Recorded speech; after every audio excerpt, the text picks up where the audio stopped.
Hi, and welcome back to Focal Point AFR Talk, this Thursday edition of Focal Point on the American Family Radio Talk Network. Just a reminder, we've got Easter buttons that you can access through afastore.net, afastore.net. Great opportunity for you to literally wear your faith on your sleeve or your blouse or over your breast pocket on your suit coat to let people know that you believe in the message of Easter. He lives. That's what Easter means, and that's what these buttons are all about. You can go to our store, afastore.net. We've got family-sized button packages. We've got church-sized boxes available to you, so take a look there and brighten somebody's Easter.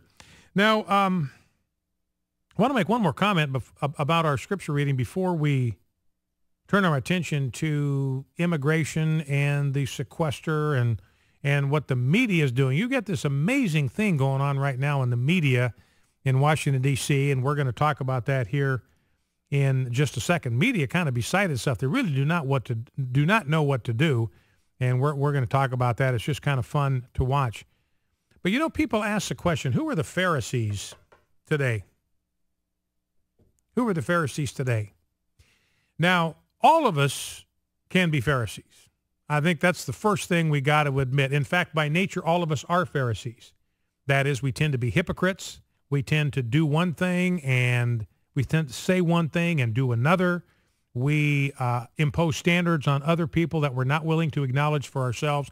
All of us have the capacity to be Pharisees. But the mark of the Pharisees in Jesus' day was this. They wanted to remove Jesus from the public square. It was their mission in life. They wanted to get rid of Jesus. They wanted to remove his presence. They wanted to remove his name. They wanted to remove his influence. They wanted to remove his teaching. They wanted to remove his followers from the public square. So who are the Pharisees of today? It's not the religious people, although, as I mentioned, we all can be Pharisees, each in our own way. But if you look for the group of people today that are doing what the Pharisees did in the days of Jesus, you've got to look at secular fundamentalists. You have to look at liberals. You have to look at progressive. These are the ones who have made it their mission in life to remove Christianity, to remove the name of Christ, to remove the gospel from the public square. And this is what the Pharisees were about. The chief priests and the Pharisees, they knew that in that parable about the vineyard and the servants of the owner coming were the prophets, and who had killed them was the political leaders of Israel had killed them one after another and beaten some, thrown them out of the vineyard, and they were getting ready to kill the heir. They were getting ready to kill the son. They realized he was saying this message about them. And although they were seeking to arrest him, they feared the crowds because they held him to be a prophet. So the only thing that stopped them, they wanted to arrest him. They wanted to detain him. In fact, they wanted to kill him. It was very clear all the way along. They wanted to kill him. And the only thing that stopped them was fear of the people. There was something that held them back. It had nothing to do with morality. It had nothing to do with ethics. It had nothing to do with the law. The only thing that stopped them was the fear of the people. And so we have people today that are determined to exterminate the presence and the mention and the name of Christ from the public square. And the only thing that's slowing them down is they realize that there still is in our culture a certain amount of reverence and respect for the Bible and for Christianity and for Christ. They realize they can only go so far. They can only push the outside of the envelope so far. So if you're looking for the scribes and Pharisees of today, look no further than liberals and progressives and secular fundamentalists. Now, let's see where I want to go. I got some throwaway stories here. These are kind of nothing stories, but I thought they were just for one reason were kind of cute. So I'll inform you of these because we're a full service radio program here. We have just a veritable plethora of subjects and topics that we're willing to cover here. Here's a story from Associated Press, and this struck my attention because my wife, Debbie, was born on the island of Guam. Her father was in the service, was stationed in Guam for a time when she was born. Here, and they've got this huge problem in Guam right now with these snakes. Let's see, what kind of snakes are these? The brown tree snakes. So they got these brown tree snakes all over Guam, and they're creating a real problem for the entire island. Most of Guam's native bird species are extinct because of the snake. There may be 2 million of these reptiles on the island of Guam now. Remember, this is the island, and this is what that Hank Johnson guy ought to be concerned about. I got 2 million of these snakes. Now, you put 2 million snakes all in one place, that's a lot of weight. Now, remember, Hank Johnson was the guy from Georgia. He says, look, I'm concerned about sending more members of our military to Guam, because if you put them all on one end of the island, I'm afraid that the weight is going to cause that island to tip over. That's a sitting United States congressman that said that, and he got reelected in November. So anyway, Representative Johnson, here's the issue. You want to keep all those snakes from getting together in one place, or Guam could tip over and completely disappear.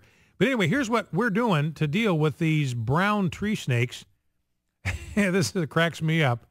This is Associated Press, Anderson Air Force Base. Dead mice laced with painkillers are about to rain down on Guam's jungle canopy.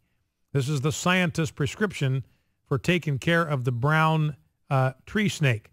So you got not snakes on a plane, but you got dead mice laced with painkillers on a plane.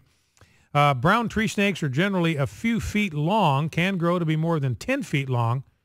Most of Guam's native birds were defenseless against the nocturnal tree-based predators.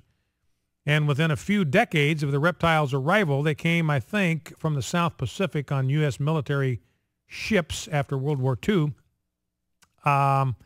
Nearly all of the native bird species wiped out. Snakes can also climb power poles and wires, causing blackouts, or slither into homes and bite people, including babies. The solution to this, check this out, is acetaminophen. That's basically aspirin. That's what's in Tylenol. So Tylenol is the key to clearing Guam of these brown tree snakes. Acetaminophen is the active ingredient in painkillers like Tylenol. So these snakes, one of the things that makes them vulnerable to this is they will eat prey that they didn't kill themselves. A lot of animals, if they didn't kill it, they won't eat it. But these brown tree snakes, they'll eat anything. And they're highly vulnerable to Tylenol, which is harmless to humans. Now, get this. The dead neonatal mice will be dropped by hand one by one. So I guess they're going to hover over the island, and guys are going to lean out of planes and drop these snakes. I mean, these dead mice one by one. U.S. government scientists have been perfecting, here, ladies and gentlemen, here are your tax dollars at work. Your tax dollars at work. They talk about the sequester. This is a program we can't cut. I got to tell you, ladies and gentlemen, there's a lot of places we can cut, but we cannot cut this program in the United States military. This is way, way, way too important. U.S. government scientists have been perfecting the mice drop strategy for more than a decade with support from the Department of Defense and the Department of the Interior to keep the mice bait from dropping all the way to the ground where it could be eaten by other animals or attract insects as they rot. Researchers have developed a flotation device with streamers designed to catch in the branches of the forest foliage where the snakes live and feed. And this is all set to start in April or May. So they're going to parachute these little guys down there. They're dead. They're laced with Tylenol. They're going to parachute them down into these trees one by one, dropping them by hand. Your tax dollars, my tax dollars, hard at work. They've been working on this for a decade. How to drop dead mice in the jungle. They've been spending 10 years working on this technique.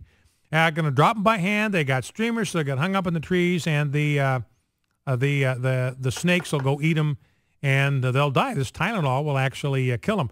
Now, you remember that possum drop freak out they had? There was some community that celebrated New Year's Eve with this possum drop. You know, and I read about that, and I thought, well, yeah, if they're dropping a live possum from a tree, maybe that's not such a good idea. But it turns out that they got the possum in this glass cage, and he's fed, he's cared for. He lives in a climate-controlled environment. And then they put him in this little box, and then they lower him slowly down from the branch of a tree, 30 feet up there, and he is lowered down slowly before cheering throngs. And then when his little house hits the ground, the little cage, they open the door, and he scampers off into the woods, a free animal. And environmentalists just absolutely freaked out over this thing. They freaked out so badly, they had to cancel the possum drop. Possum drop is gone. It's out of here. It's history. Well, no idea how they're going to react when they find out that we've got a full-scale mice drop scheduled for the island of Guam starting in April and May. Then we got the story about this kid didn't want to go to bed. It was past his bedtime, 10 years old. So his mom sends him to bed, and he didn't want to go, so he called 911 to complain, and the police actually showed up, and the police said, look, you got to go to bed, and you better not call 911 for this purpose again. And then this is a weird thing to me. This is in Colorado. You know what they've had a rash of in the state of Colorado? They have had a rash of thefts of laundry detergent and expensive face lotion. They've had like a rash of these crimes are being committed in Colorado. People are stealing laundry detergent and they're stealing face lotion, and the police can't figure this thing out. So they're installing more surveillance cameras to stop people from stealing Tide. $8,000 of detergent was stolen from 6 different stores. Tide in particular has been used as currency for drugs. So apparently they use Tide to buy drugs. They'll trade you boxes of Tide for whatever happens. And then this last thing before we're done and we move on to actually serious stuff. Here's another thing, is AP story out of Philadelphia, an assault trial over a fight that cost a man his left eye. So these two guys had a fight, and the guy went blind in his left eye, lost his eye. Maybe his eye got gouged out or whatever. So there's an assault trial over the guy that cost this guy his eye. The trial ended in a mistrial Wednesday when his prosthetic eye popped out as he was testifying, startling jurors. So he was on the stand. He's crying, testifying about the impact. His eye pops out. Mistrial declared. Focal Point, AFR Talk.